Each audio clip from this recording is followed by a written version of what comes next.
Hello, everyone, and welcome to yet another session of Expert Insights Live.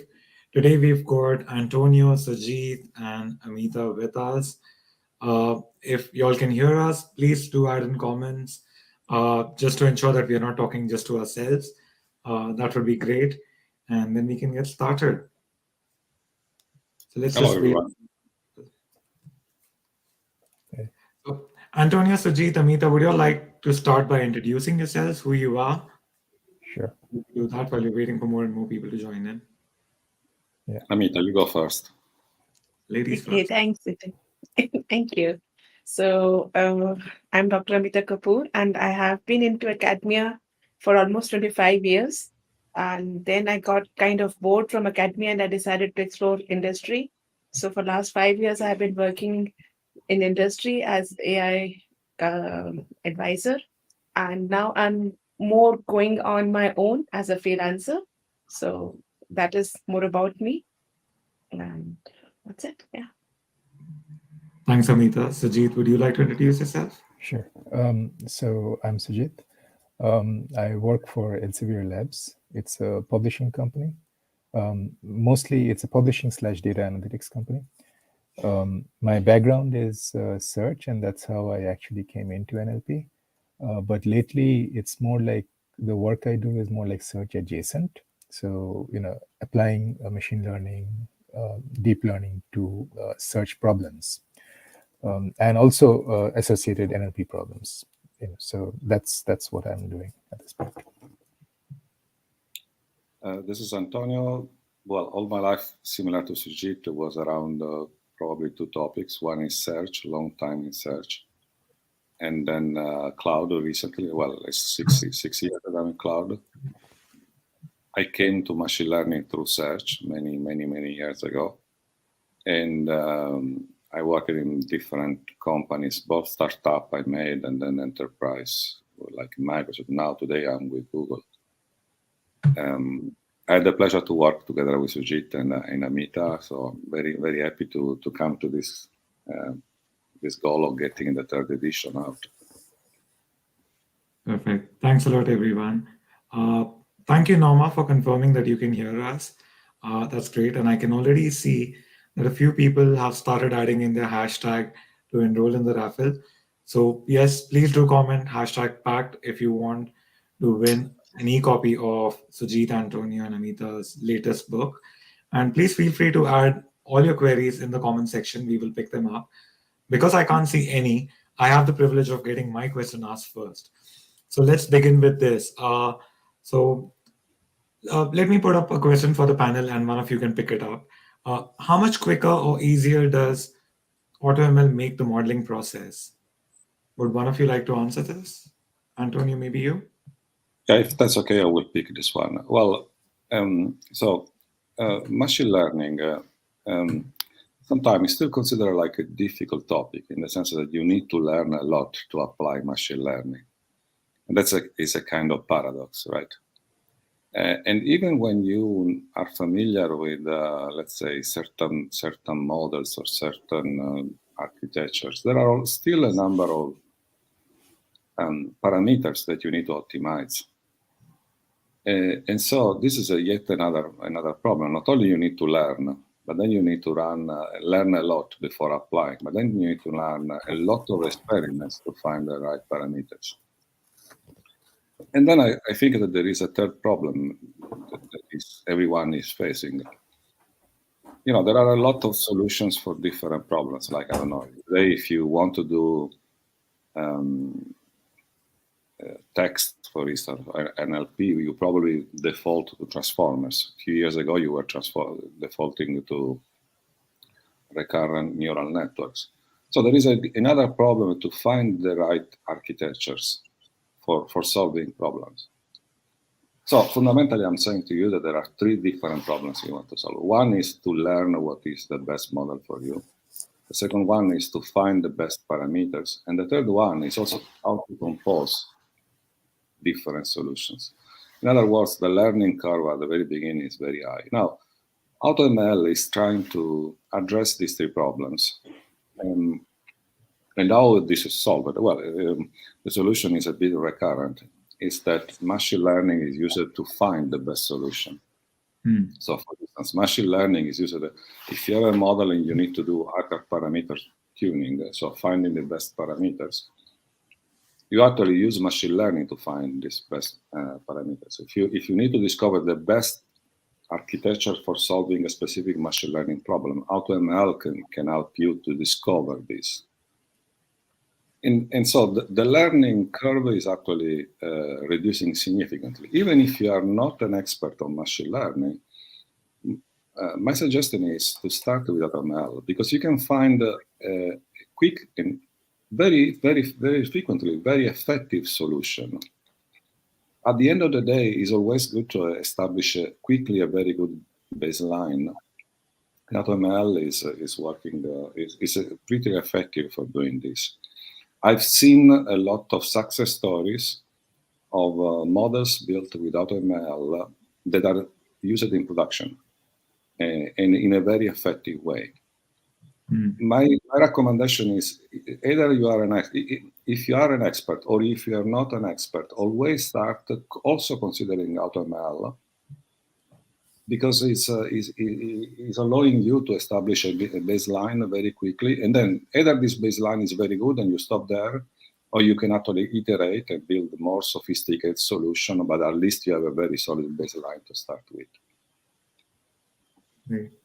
While we're still waiting for more people to ask the queries, Antonio, I would like to follow up. So what best practices would all of you suggest for building machine learning models and solutions? One possibility is like, you split your data. This has actually bitten me once before in a slightly, indirect way. So essentially the idea is that you train on a slice of your data and then you test, or you actually evaluate your model, your trained model on a different slice, held out slice. What actually happened for me was that I was doing data augmentation.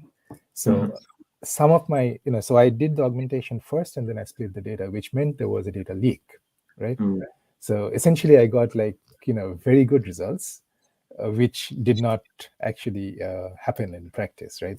So, this is something I learned really the hard way. So that's one of my first things, split your training data, train on one split and, evaluate another.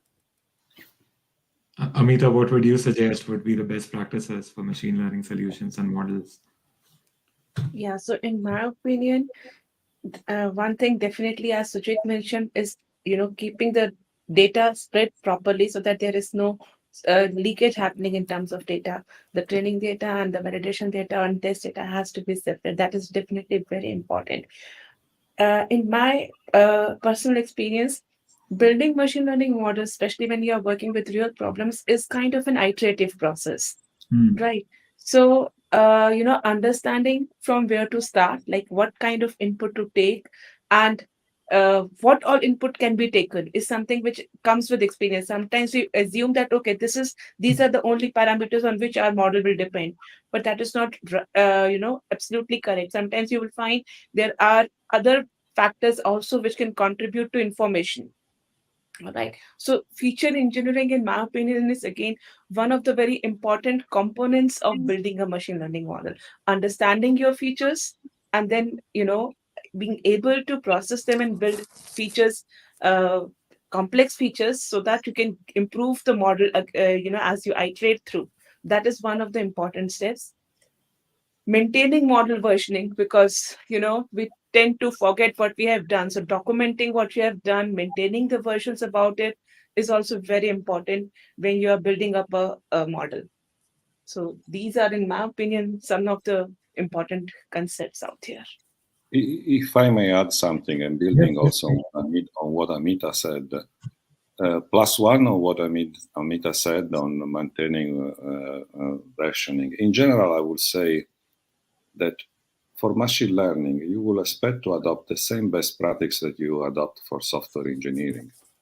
It's nothing different. It's really the same thing.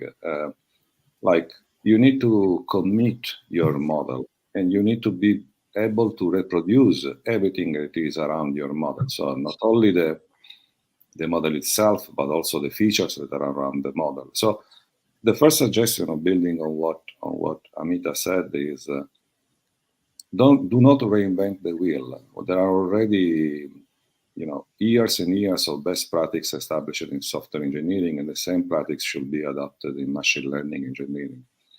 That's the first recommendation. The second one has nothing to do with machine learning. Very, very frequently I talk with people and they consider machine learning like something magic.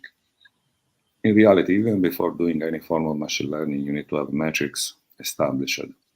And these metrics, they need to be well understood, not from IT, but from business.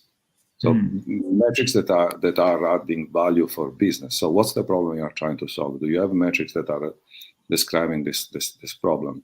Finding the right metrics is extremely challenging. It's actually part of the definition of the problem itself. And then having baselines for these metrics that are solid is extremely challenging as well. At the end of the day, for metrics, the same thing that I said for models, like having best practice for engineering, are applying for metrics. You need to have a solid metrics, solid way to track those metrics, to report those metrics, and this is a fundamental step even before machine learning, but it's probably the most important one, and we tend to forget how important is this. Completely, yeah. I think one of the biggest problems that you see is, and correct me if I'm wrong over here, a lot of people start building their machine learning solutions with a dedicated outcome in mind, and then they start working on the data. Is that the right approach to work on it, or rather work on the data and let that figure out the solution and give you the analytics of what business insights do you need? How many times have you seen this problem occur? Well, look, means AI is just one other part of science, and the science always starts with an hypothesis, but you are not attached with an hypothesis. So normally when you start, you do have some idea, like probably it is like this, right? But you have to be open to explore what all possibilities are there. So I would say that AI is just like any other scientific tool. Yeah. Now let's. Oh, sorry, go on, Antonio. You were going to say something. No, I was listening. No, please. Okay. So I'd like to actually point out what Antonio said in the previous answer, right? Oh, yeah. The importance of a baseline, the importance of a business baseline, right? Something that is because ultimately they are going to sponsor you, right? I mean, your model is going into production if the business wants or business thinks it is useful enough, right? So in that sense, I think having a business, like an idea that this is where I want to go, right? So let's say I want to do 90% of something, right? So I want to do 90% accuracy for a model or something. So if you can, establish that baseline, that this is my desired end goal, and then it makes life much easier for you to actually, build and show. As you iterate over it, you show progress, right? And you have a better chance of the model actually making it to production. Great. So there are a couple of queries from the audience. I'll just highlight them on the screen so everyone can see it, and I'll read it out as well. Norma on LinkedIn has inquired, when an ML algorithm works fine for the current data set, but you start seeing a drift over longer data collection time, how to handle adaptation of the machine learning model based on this kind of data drift? Is it better to remodel after a certain point? How do you determine the sweet spot? To some extent, it would also depend on your business need, right? So, what is the sweet spot for your business, really? How much degradation can you afford, right? So there are models which need to be trained several times a day in some cases where this is a very tight margin, and there are cases where you could go for multiple days or weeks or months even, right? So it's kind of a hard thing to say without more specifics, but essentially you would sample your data as you sample your predictions and have a human like a group of human people oversight do oversight on those things and kind of keep measuring your model as it moves in production, right? So to measure the concept drift.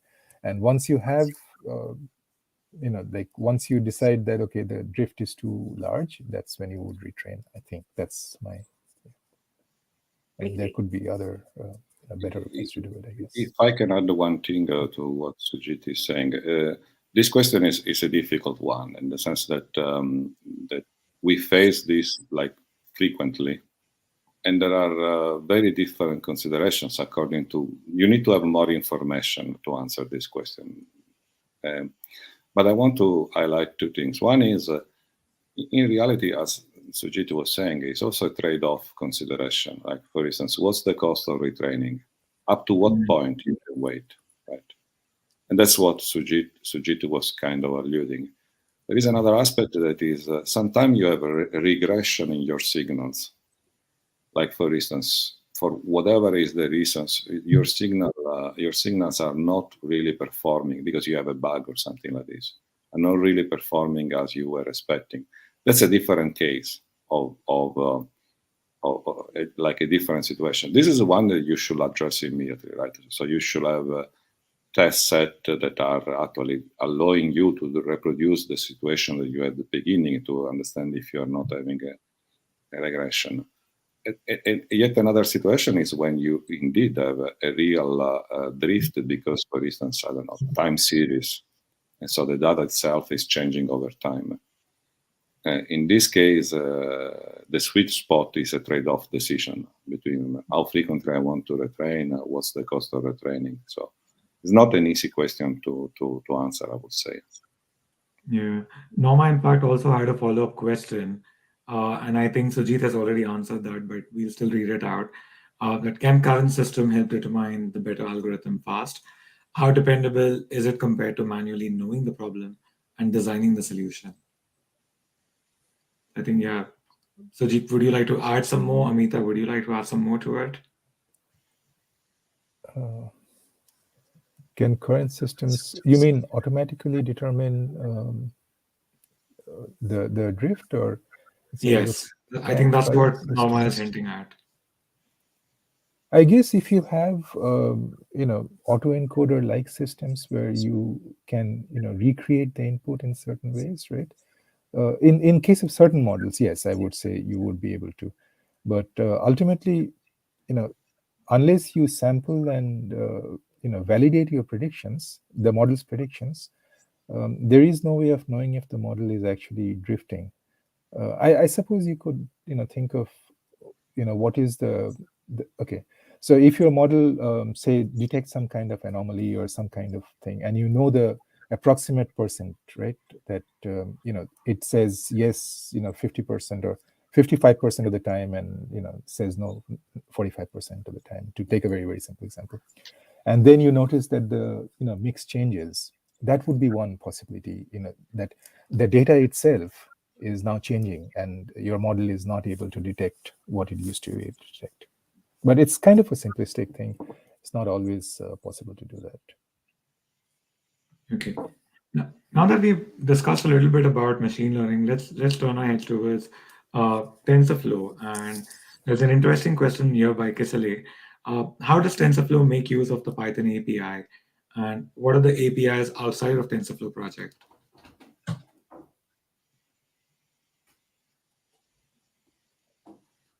Well, I would like to. no, please, Amita, go on. Yeah, thanks.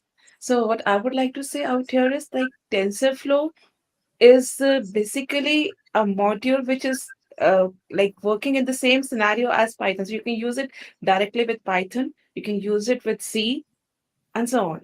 So that ways, actually, Python makes use of TensorFlow. That is how I see it. Like Python makes use of the TensorFlow module rather than TensorFlow making use of the Python. TensorFlow by itself is built upon C++.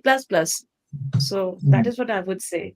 And outside of Python, you can use it with many other features. Like, for example, as I said, like C++, especially if you're going for edge work, edge applications, then with C++, you can use TensorFlow. Yeah. One thing I want to mention is people probably are familiar with TensorFlow 1.0 API, right? This was when the first book was written. Fundamentally, TensorFlow internally is an engine to do graph computations, very large graph computation. Indeed, the API of 1.0 that now we don't use anymore was very close to the core of TensorFlow, right? That's how TensorFlow started as something that was called Distill, if I'm not mistaken, which was essentially representing a network, like a neural network.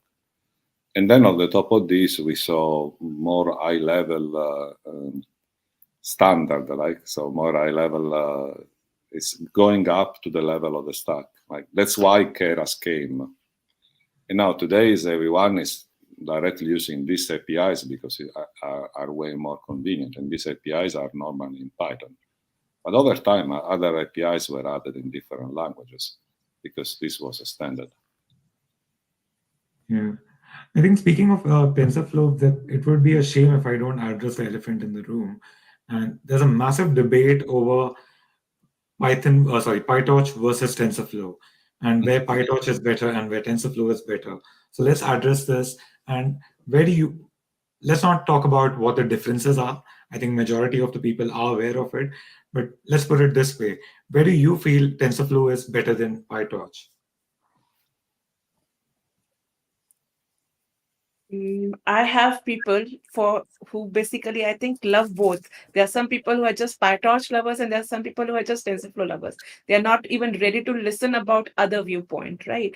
So I think it's first of all, it's more the idea of being comfortable in a particular API. So people who have been working in PyTorch, they tend to become, comfortable with PyTorch, and both PyTorch and TensorFlow have been adding more or less similar functionalities as they have grown. Like initially they were very different, but as they have grown, I personally feel they have been adding similar functionalities to help the people who use them. And still I would say that people in academia, they still like PyTorch a little bit more, and people in industry still have a little bit more found, I would say preference for TensorFlow. So that is what I would say. But otherwise, both of them are growing rapidly, and they have users, good number of users. Yeah, and as someone who uses both, so I started with Keras, not TensorFlow, but Keras was sitting on top of TensorFlow. I did not very much like TensorFlow 1.0 API, but when they moved to the eager mode with 2.0, it effectively, for me, it became the same as PyTorch, right? So Keras had a problem is that, it allows you to do a lot of things easily, but there are certain things it just doesn't allow you to do. So that's when I actually switched to PyTorch. And so that gave me ease of use. But now, if you look at 2.0, it supports eager mode, so it's almost the same from the development point of view. PyTorch used to be not very good at the deployment point of view, right? But now again, PyTorch has ONNX, and TensorFlow always had the edge there. And so there is effectively convergence in both the platforms. And essentially the thing is that, the decision to use either one would really depend on what your team is using, right? If your team is a PyTorch team, then you use PyTorch, or if it's TensorFlow, it's use TensorFlow. They're almost, at least in my opinion, they're almost very, very similar. Well, I tend to agree. So I need to be careful here because I belong to Google, so I may have a bias here. I declare this in advance. But let me say this. As Sujit, I started to use Keras when Keras was not part of TensorFlow. Keras is actually working with multiple backends. And so TensorFlow was one of them, but TensorFlow was not adopting at that time the Keras API as a native API. And I found Keras was solving my problems. But on the other end, I also used PyTorch for a while because there were certain things I was not able to do with Keras. Now, my opinion is this. It's very good to have at least two frameworks that are going in parallel, because one will improve, the other one will catch up, and vice versa, right? And indeed, that's what we are seeing right now. So my suggestion is pick one, and I agree with Sujit, it's not only you, but it's also your team, and be really very proficient with that particular framework. But at the same time, it's not bad to know how things are working in the other framework, at least to some level of detail. Because it's like when you know a programming language. If you know only one programming language, you have a view of life that is probably not complete. You need to know more than one to understand the implications. I don't see any difference here. I'm sorry if I keep repeating that machine learning is not so different from software engineering, but I truly believe that that's the case. Yeah, totally. Yeah. So continuing with the theme of TensorFlow, there is an interesting query by Tamalu on LinkedIn. What are the advantages of TensorFlow comparing to JAX and TRAX?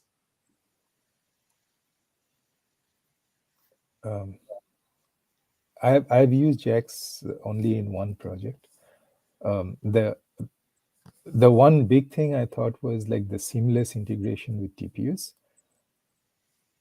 But it's a nice language. It's almost NumPy like, but for GPUs.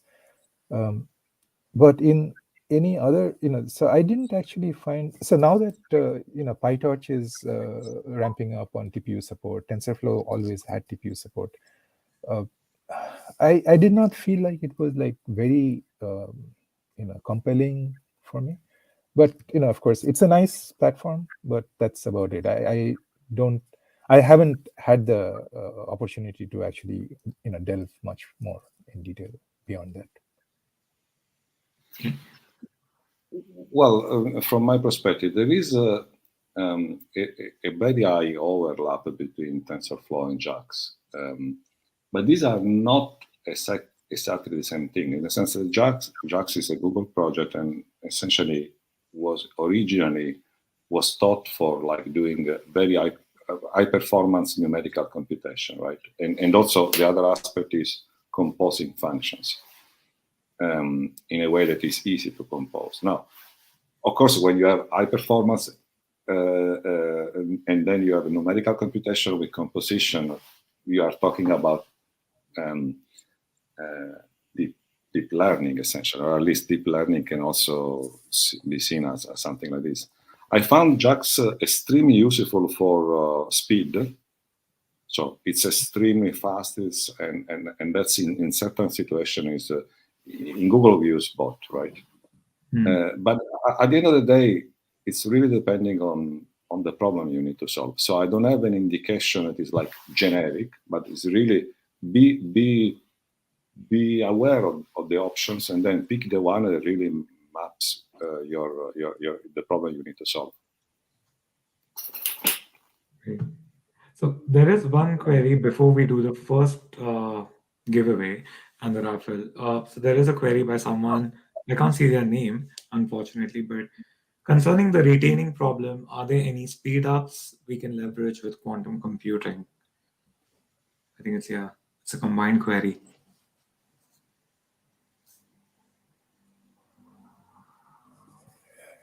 Yeah, I don't know much about quantum, so I'm not even going to try. That's fine. Amita, would you or Antonio, would you like to take this query? Well, in my opinion, although I've been working up with quantum computing, I've been working with IBM computers, Qiskit, and all that stuff. But I would still say that, it is still in the stage of development rather than coming to the real applications altogether. So there are, like, for example, there is even quantum TensorFlow, which is coming up with a lot of the things. But I would still say not much I can add into it right now. There's nothing much I can say that we have leveraged. We will probably, but not yet. Yeah, so perhaps the one thing that I would say is that so quantum machine learning is a topic per se. Probably could be a topic for a book, like a separate book, and that was not the main topic of our book. I tend to agree with Amita that it's still at the level of research and some initial industrial application, especially for like chemistry or drugs, like creating of drugs. There are also some interesting frameworks out there. Again, I'm from Google, so I have a bias there. If people have an interest to play, there is this framework called SIRQ, SIRQ, which is also integrated with TensorFlow in reality. But you can start to play, but I will not expect at the moment to have the large set of applications. There was a moment where machine learning and deep learning came to an inflection point around 2015. I don't see this as of yet in quantum, even if we are making impressive progress in specific problems like quantum quantum supremacy. I mean, was reached a few years ago. Great. So let's quickly do our first raffle. I'm aware that Antonio, you have to leave in a few minutes for an urgent meeting. So I'll quickly do our first raffle and then we can do the second one a little later. So we've got 12 entries so far. Can you all see my screen? Yep, you can. So please enter hashtag packed in the comment section to enter the raffle. Now for these 12 people who've already entered, here's the first draw. All the best, everyone.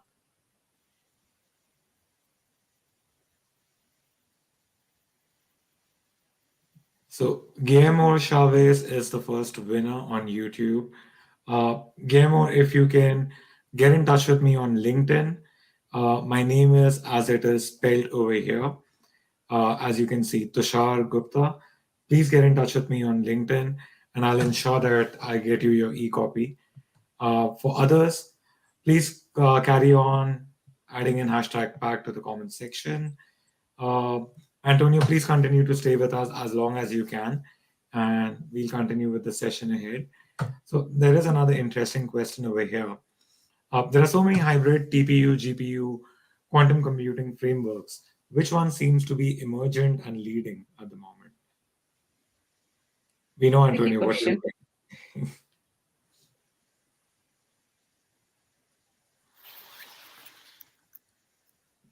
Amita, would you like to take this? I would say it is a tricky question because almost all of them are working parallelly again. Like with TPU, we have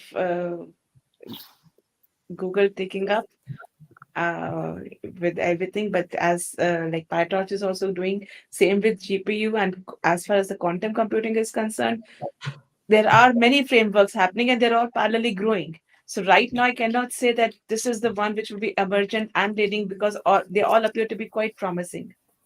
Means like that is what I would say. So it's really a tricky question to answer. Okay, and Sujit, would you like to? Well, like I said, I don't know much about quantum computing, but the TPU/GPU frameworks. One thing I would say for JAX is that JAX has, it treats GPUs and TPUs almost identically from a programmer's point of view, right? Almost identical APIs, which I thought was very nice. Whereas with PyTorch and I think even with TensorFlow, these are more like add-ons. So you have to have a little bit of different kind of code to handle TPUs versus GPU. So in that sense, it is. I thought JAX was a much nicer alternative because you can basically take code, develop on a GPU and then do the actual training with the large amount of data on a TPU, right? Without changing a line of code. So in that sense, I liked it, but I don't know if that's what you're actually asking, though.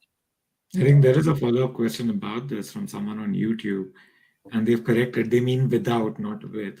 Without GPU, how can we do training?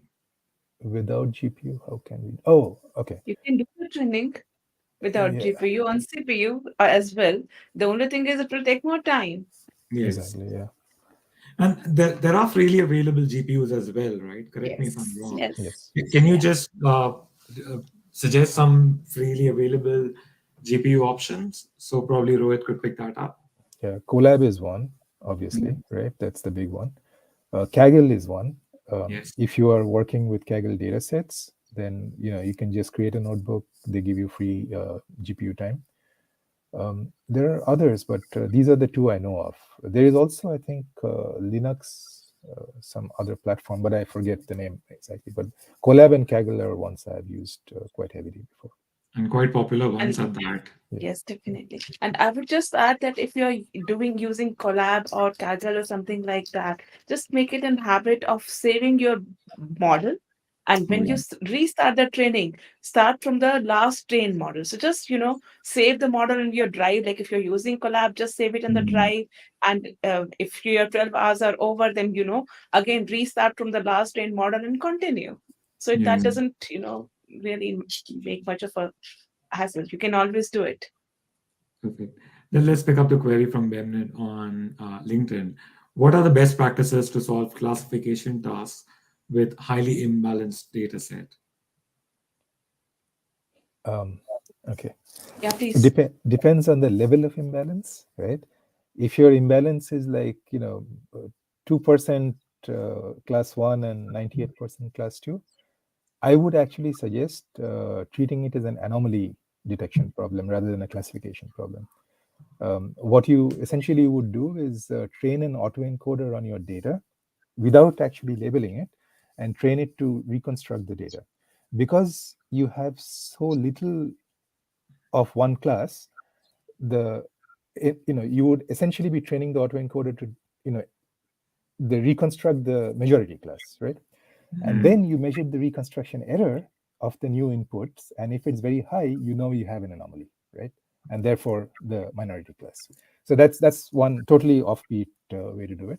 Other more standard ways are to obviously do, depending on your use case, you can do augmentation, right? You can augment one data set to make them kind of similar. Yeah, and augmentation can take many forms. If it's an image, you can do, there's standard augmentations available, like rotate, flip, mirror, whatever. If you're doing text, there are, you can change certain words in there. You can delete words, add words. There are packages for that do it for you. There's also back translation. You can, there's tons of good machine learning models available. You can take your, maybe your English sentence, make it German and back to English, and you have a similar sentence, but slightly different, right? So that's your augmentation. You could use SMOTE for data which is more, like embedding based, where you have a lot of feature values, right? Where it finds areas close to in this space, right? Close to your positives, and then it creates another positive synthetic example and so on. So there are many ways to do it. But essentially it's augmentation at that point. So either anomaly detection depending on the use case, or augmentation. These are my solutions, at least. Thanks for Yeah, that, and Sujit. if you have a good amount of data, let us say, means it is highly imbalanced, but all the classes are still in large number, you can do sampling. That is the most simplest thing to do. Or you can, create a generator to, create the data which is less in amount. Basically, kind of doing augmentation, but using a generator. Right. Yeah. There. Yeah. So I also wanted to inquire, Sujit and Amita, what is TensorFlow Portability, and what do people use it for? TensorFlow Probability. Okay, so TensorFlow Probability is another open source framework from TensorFlow ecosystem. And you can use it for a large number of tasks altogether. Like, for example, you can use it to create distributions altogether. So you can generate synthetic data using those distributions. You can create variational models. You can even, like right now we are thinking in terms of, explainability and all that stuff. So you can build Bayesian models using TensorFlow Probability. And the interesting thing is you can add the layers, like the variational layers or Monte Carlo layers, directly on top of your TensorFlow Keras model. So that way it becomes quite easy to use. Sujit, would you like to add anything over here? I don't actually know much about TensorFlow Probability, except that maybe you're essentially doing soft classifications kind of thing. Instead of saying this is a majority class, you say, okay, this is a majority class with confidence, this, right? Yes, So, exactly. yeah. So, Sujit, getting back to the earlier question, Mehmet actually has a follow-up. So the example you gave for the classification problem was a textual data. How about numeric data for data augmentation? One of my favorites is, so if you're talking about, say, table data, right, Uh-huh. where you have, essentially, each of your records is a vector of numbers, right?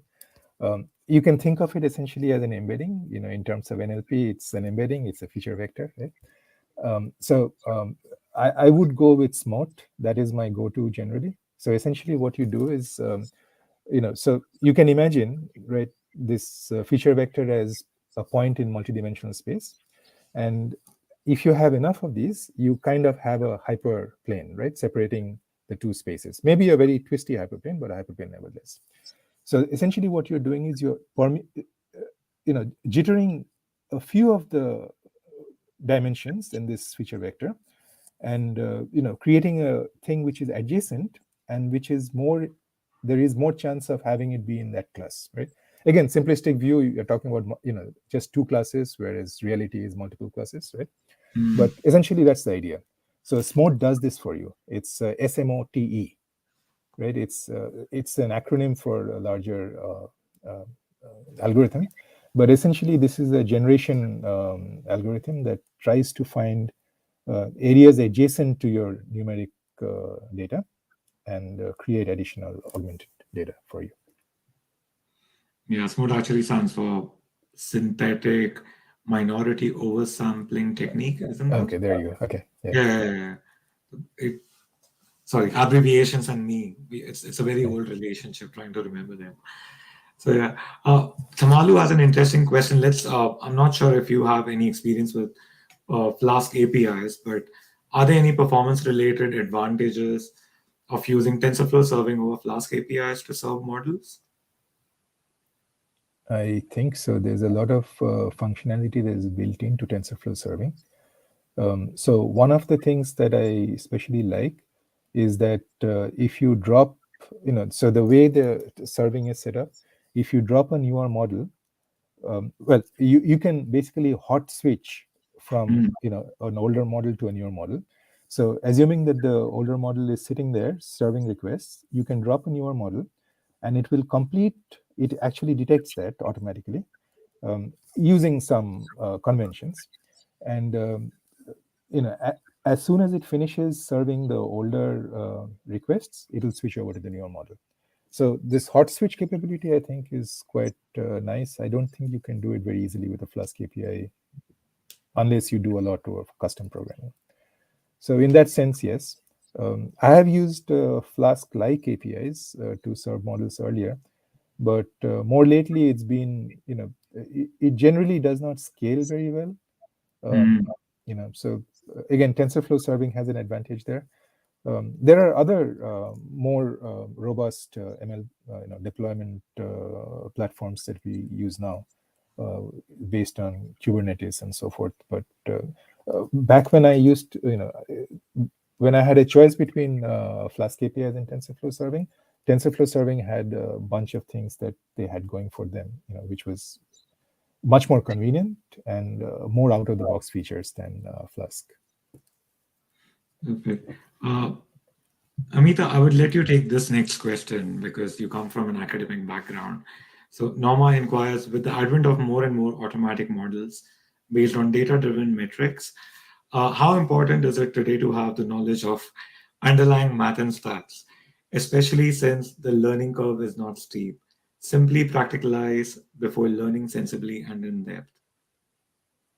Well, to be honest, I would say one should have an understanding of both maths and stats. Like, it is important in my understanding. Why? Because even if I'm using a model, means even if I'm just a user, not a builder, understanding how it works helps me know when I can rely on it and when I should not rely on it. Because having a blind faith on AI, I would say, is wrong for us as well as for the AI. So a basic understanding of maths and stats, even if it is, just 10th grade or 12th grade, but that is Mm. needed. That much one should definitely have. And obviously, if you're going more into research, you will obviously require more in-depth understanding of these two subjects. Yeah. I think this is becoming more of a common problem even in the field of NLP with transformers coming in the picture. So I've been speaking to a lot of new data scientists, people starting out in the industry. Everyone is intrigued and fascinated by what transformers can do. And they want to start working on transformers, but no one wants to learn the basics of NLP. So they know how to work on transformers up to a certain point, but they do not know how to personalize the solutions because they're not aware of NLP right from scratch.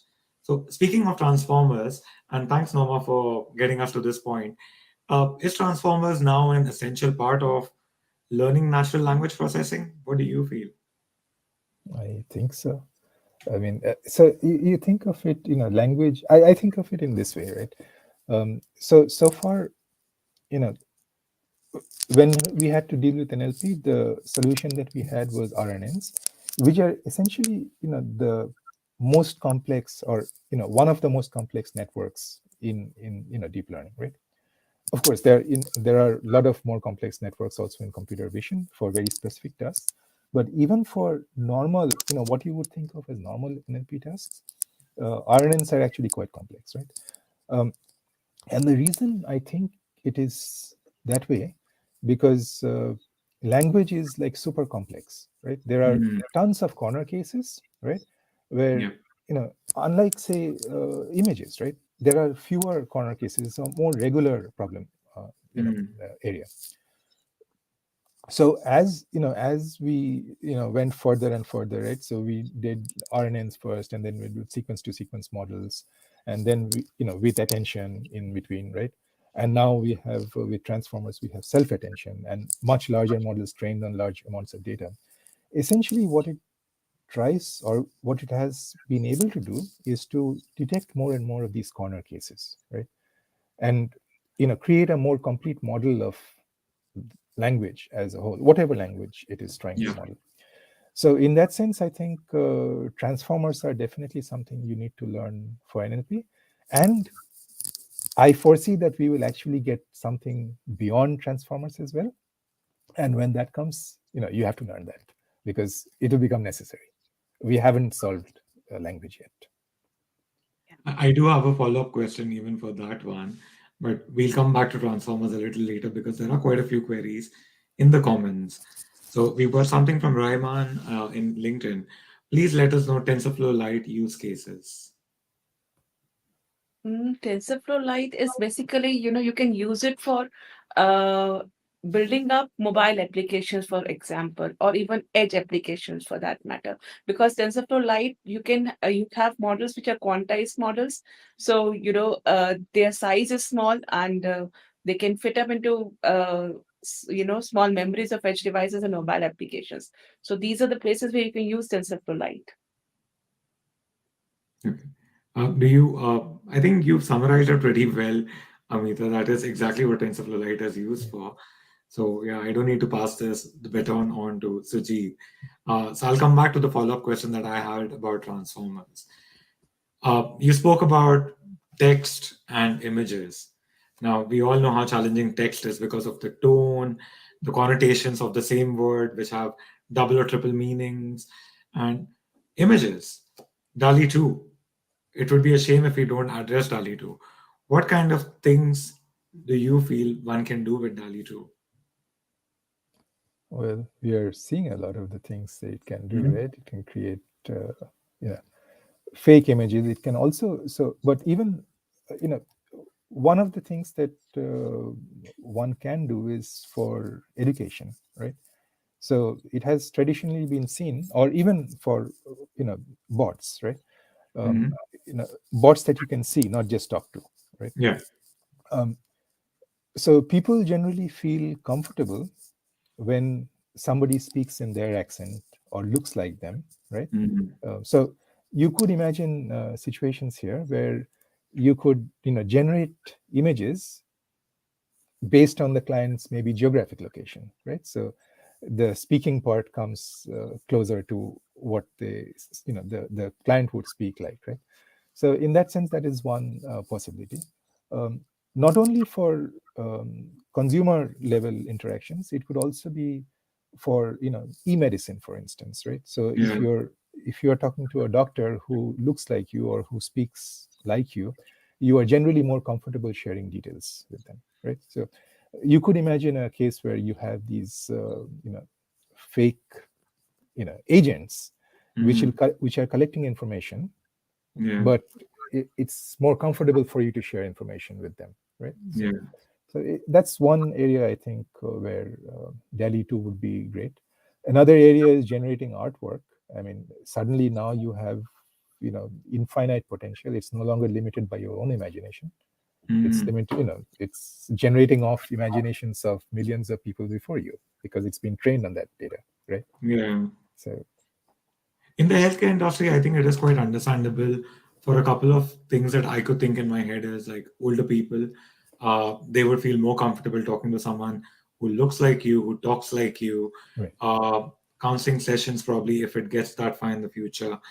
I just hope that it doesn't get as far as someone replacing me and hosting the session for me on my behalf. Let's hope it doesn't get there. I would not mind or, if it or can do writing it a well. books. If it can do it well, yeah. Then they would answer the questions on behalf of Amita and Sajid. Right, That's right, fine. there you go. Yeah. I think there is an No, but interesting question. Sorry, go on, Amita. You were saying something. no, what I was saying was like even if they can do a very good task, it's still you cannot take the human out of the whole loop because like if you give it some of the prompts, then you can see that it does not always generate the right kind of things. It generates something which is already known. But if Yeah, you have some total out of the world experience and you want to see it happening, it is not able to generate that. yeah. I remember one of the funniest situations that happened with me. I'm not sure if, well, let's just share it on a lighter note. I was working on the Transformers book with Dennis Rothman, and I was constantly talking about Transformers to the team and the paper that Google had written and where it came out from. And then my wife kept on hearing it, and she just asked me, "What was that paper that you were talking about?" And I was a little busy, and I just ended up blurting out, "Attention is all you need." And I just went back to work. And for the next whole day, she didn't speak to me. And she came back home from work the next day, and I was talking to her, and she wouldn't talk to me. And I asked her, "What is happening? Why aren't you talking to me? Have I done something?" And I wouldn't remember what have I done wrong this time. So she just responded with the fact that this is what I told her when she was asking me a genuine question. I actually had to open up Google and show her this is the name of the paper. It's not something that I'm telling her. That is the genuine name of the paper. But yeah, a little bit of oversharing and coming back to professional things. Uh, Imtiaz had a good question over here that how we can use TensorFlow in federated learning. Well, I would say out here that I think we have a complete chapter dealing with how TensorFlow can be used in federated learning in the book itself, Mm, and it covers all the use cases and how to do that. So TensorFlow provides you a very good wrapper, which you can just do and just put a few things out there, and it is able to you can do the federated learning using TensorFlow. let's But move how on. is Sorry, go on. difficult? Yeah. Go on, go on. No, I was saying how is difficult to explain in words, except telling you that yes, please refer to the book. The chapter Mm, is there, examples are there, and you will be able to use it to do the task. yeah. So let's take one last question and probably then we can just complete our last raffle and we can wrap the session. Uh, so Ataliba has a question where they inquire, is it possible to use deep learning as a function on classical finite elements, that is FEA models? If so, any practical paper or example? Easy or loss function. So I'm not familiar with FEA, but is your loss function differentiable? If yes, then yes, you can use deep learning. Now, from what I remember of finite element analysis, it basically takes derivatives only in different dimensions. So I think so, but I have not checked up any practical paper for that matter. And finite element analysis is also something which I kind of did about only in my PhD. After that, I have not even touched the topic altogether. So I cannot really comment on it. All right. Right. So we'll move on to our last raffle for the day before we wrap the session. Okay. Well, Benjamin has a quick question. Let's take this and then move on to it. Do you think Hubble loss is the best evaluation metrics for regression tasks currently?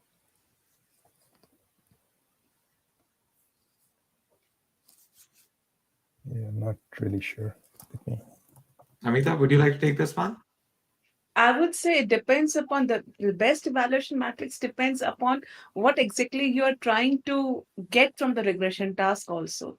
Means Hmm. like if I want to reduce error or if I want to, do something else, it basically depends how I've defined the task, regression task also. So I would not generalize it that this is the best matrix. It depends Yeah. upon the task. It's a combination of L1 and L2 loss, I think. I Yeah. just looked it up. So it's actually quite interesting. I would think it would address the regularization aspects that L1 and L2 bring to the table. So in that sense, yes, I guess it would be a good.